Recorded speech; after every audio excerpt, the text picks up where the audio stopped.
friends, it is time for another reading lesson. This week we're going to be focusing on recommending books you love. So you're picking books that you've already read and you want to introduce it to a friend, an aunt or an uncle or grandma or grandpa or a parent. So recommend books you love.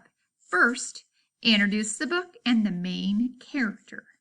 Retell the big things that happen. Don't give away the ending because you want them to read the book. And then, is what you might say, and then pass along the lesson that they might learn, like they might learn to be kind. So I'm going to show you how you would recommend a book you love. So here's a book called Flat Stanley, Show and Tell. Flat Stanley. So this book is about a kid that becomes flat, and he can slide under doors, he can go in windows, he can do all kinds of things that you can't do because your body is round. So Flat Stanley goes on adventures with his classmates and helps solve problems. So we're going to read the story and we're going to be thinking about recommending this book in your own words with your family. So here we go.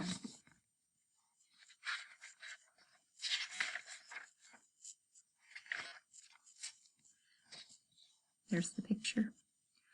Stanley Lambchop lived with his mother, his father, and his little brother Arthur.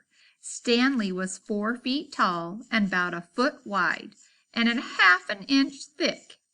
He had been flat ever since a bulletin board fell on him.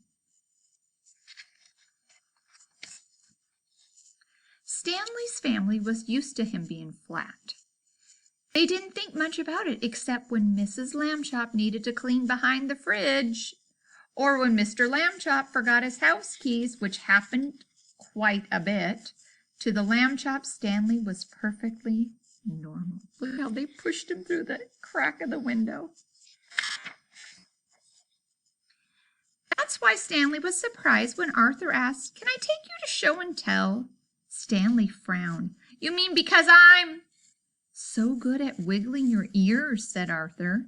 "Miss Plum really wants to see it."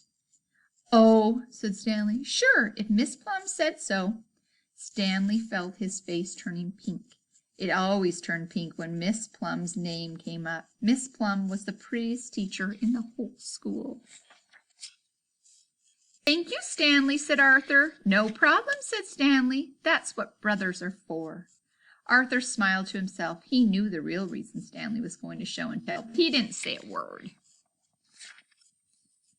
At school, Arthur's classmates took turns showing and telling. Sophie showed her mouse, Squeakers. "He just loves cheese," she said. Manny held up his grandpa's false teeth. "My grandpa loves cheese, too." Arthur introduced Stanley, who wiggled his ears like crazy. "My goodness," said Miss Plum. "Today I have something for show and tell, too," Miss Plum added shyly. She held out her left hand. A big ring sparkled on her finger. "I'm getting married," said Miss Plum. Stanley felt his heart sink. Miss Plum? Married? The other kids jumped up and crowded around to look at Miss Plum's ring. "Let me see it," said Sophie. She bumped into Manny's. Squeakers slipped out of her hands. "Ouch," said Manny. "Watch it." He dropped his grandpa's teeth. The false teeth bounced twice, then clamped down onto Squeaker's tail. "Whee!" squeaked Squeakers. He took off running. "Oh dear," cried Miss Plum. She reached out to grab Squeakers, and her new ring flew off her finger.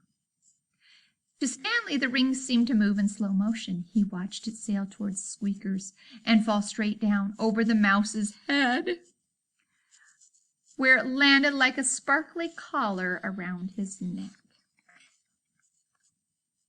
Poor Squeakers squeaked again and ran even faster.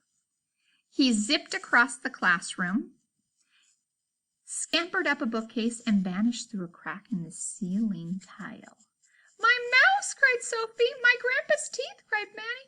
"My ring!" said Miss Plum. Stanley stood up. "I'll save you, Miss Plum. I mean, I'll save your ring." "And Squeakers and the teeth," Stanley raced to the spot where Squeakers had vanished. "Arthur," he said, "that crack in the ceiling is like our window at home. Give me a boost."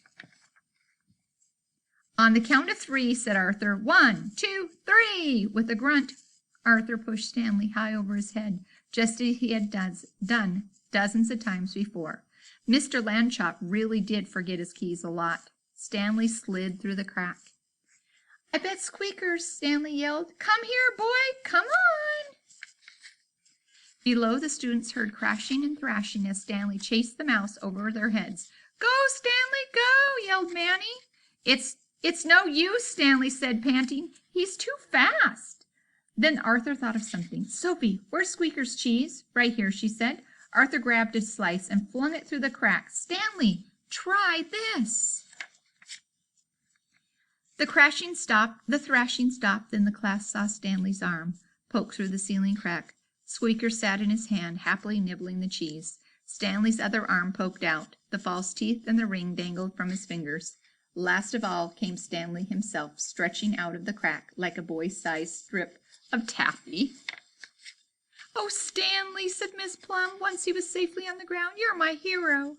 She gave Stanley a big hug. Stanley felt his face turn pink, bright pink. "What's wrong with Stanley?" asked Sophie. Arthur grinned. "His face always turns pink when—" Then Arthur stopped. He looked at Stanley. When he's been wiggling his ears," he said. "Thanks, Arthur," whispered Stanley. "No problem," said Arthur. "That's what brothers are for." So one thing that when we're recommending books, make sure you go back, introduce the book with the title and the main character, and retell the big things, just the main big things. So you can do that with this book. And then pass along the lesson. What kind of lesson do you think that you learned from the Flat Stanley book, Show and Tell Full Stanley?